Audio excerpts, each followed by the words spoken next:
Hello, and welcome back to Let's Get Lit. In this episode, we'll be discussing Chapter 15 of the Odyssey. Remember, the previous 14 chapters are on YouTube for your listening pleasure. So, catch up before you head into spoiler territory. Alright, everyone ready? Awesome. This chapter starts out with Athena going to Sparta to find Telemachus. She finds him wide awake, worrying about his father. She goes to him and tells him to head back to Pylos and sail home. She tells him that when he gets to Ithaca, the leader of the suitors has planned to attack his boat and kill him. Next, she tells him how best to avoid this situation. Once Telemachus has made it safely to shore, he is to go to the swineherd of his estate and stay with him for a little while. Then send the swineherd to Penelope, his mother, and tell her that he has made it home safely. Athena then leaves Telemachus, and he wakes up Pisistratus. Pisistratus tells Telemachus to go back to bed. It's too early to leave already. As Pisistratus was speaking, the sun started to rise. Menelaus was already awake, and when he heard Telemachus speak, he goes into their room. Telemachus tells Menelaus that he would like to leave and head home very soon.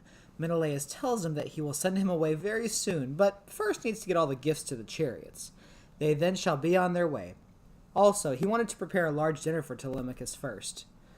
Telemachus very politely tells Menelaus that he wanted to leave ASAP, for fear of his estate and for his life.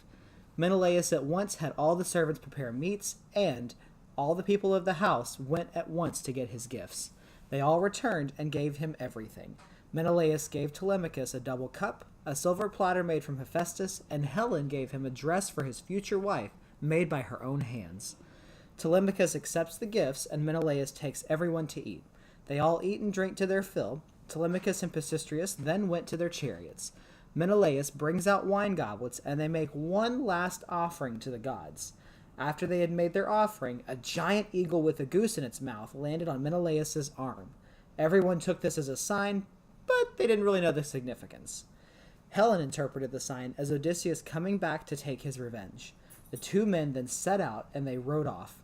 They traveled all day, and that night spent with Diocles, the one who they spent with coming to Sparta. The next morning they woke up and they were off again. They then made it back to Pylos. Telemachus asks Pisistratus to stall his father long enough for Telemachus to get everything on his ship and sail out. Telemachus and Pisistratus know that Pisistratus' father will try to get Telemachus to stay because he loves Telemachus. Pisistratus agrees, and Telemachus goes down to his ship, and he and his men get the ship full of all the stuff. Telemachus then tells Pisistratus goodbye. They get the ship loaded, and when Telemachus was making offerings for a safe trip home, a man named Theoclymes came up to him and asked him who he was, where he was from, etc., etc. Telemachus tells him who he is, who his parents are, and where he's from. Theoclymenus tells Telemachus who he is and that he has accidentally killed a man. He asks Telemachus if he may take refuge in him and his ship. Telemachus agrees, and Theoclymenus gets on board. They then let loose the sails and start off. Meanwhile, Odysseus, still disguised, ate and drank with Eumaeus. He wanted to test how far Eumaeus' generosity would go. So, he asked him and his men where the best begging spots are in town. He didn't want to bother Eumaeus and his men anymore. Also, Odysseus asks where the suitors might be so he can become their servant. Eumaeus is deeply disturbed when he hears this, and tells Odysseus that he's not a bother, and to just wait until Telemachus is back. Also, the suitors would murder him because they're foolish and they're stupid. They also have young servants who attend to their every need, so they don't need Odysseus. Odysseus is grateful and compliments Eumaeus for being an awesome host to such an old man. Odysseus then asks if Eumaeus knows about Odysseus' mom and dad, and if they are alive or dead. Eumaeus tells Odysseus that his father is still alive, but prays to the gods to take him peacefully from his house. He is in sorrow for his son. Eumaeus tells Odysseus, still disguised, that his mom has committed suicide and hung herself in despair for her son. Eumaeus tells Odysseus that when he was little, Eumaeus grew up under the care of Odysseus' mom, and she treated him just like he was her own. How he was employed by Odysseus, and that how he loves him. Odysseus asks how Eumaeus got to Ithaca when he was a child, whether by being abducted or if their village was sacked. Eumaeus tells Odysseus to sit back, that's quite a long story, and listen.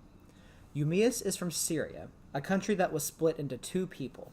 His father was ruler over both of these groups. One day, some traders from the Phoenicians came to the island. There was a Phoenician woman in Eumaeus' house, and when they saw her, they ravaged her. They asked where she came from, and she told them. The traders then asked her if she wanted to go back home with them to see her parents. She agrees only if they don't harm her.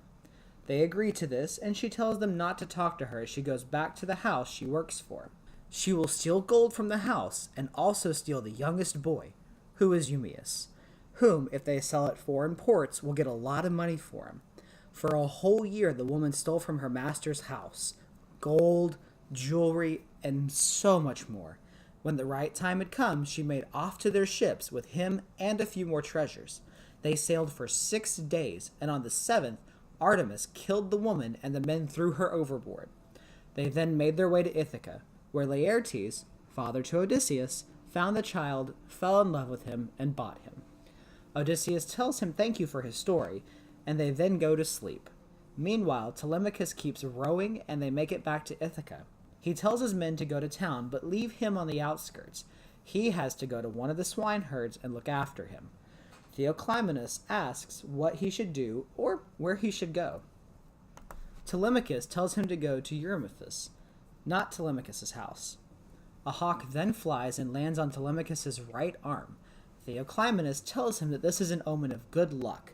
It means that Telemachus and his father will rule for a long time and be very powerful. Telemachus says that if Theoclymenus is correct, he will shower him with many gifts and goodwill. Telemachus tells Pyrrhus to take Theoclymenus and keep him until Telemachus tells him to bring him back to him. Pyrrhus agrees, and Telemachus gets off the boat, and the rest of the boat leaves for the town. This is where Chapter 15 ends of the Odyssey. I hope you're enjoying these podcasts, and please like, share, and subscribe for more content. Have a great one, and as always, stay lit.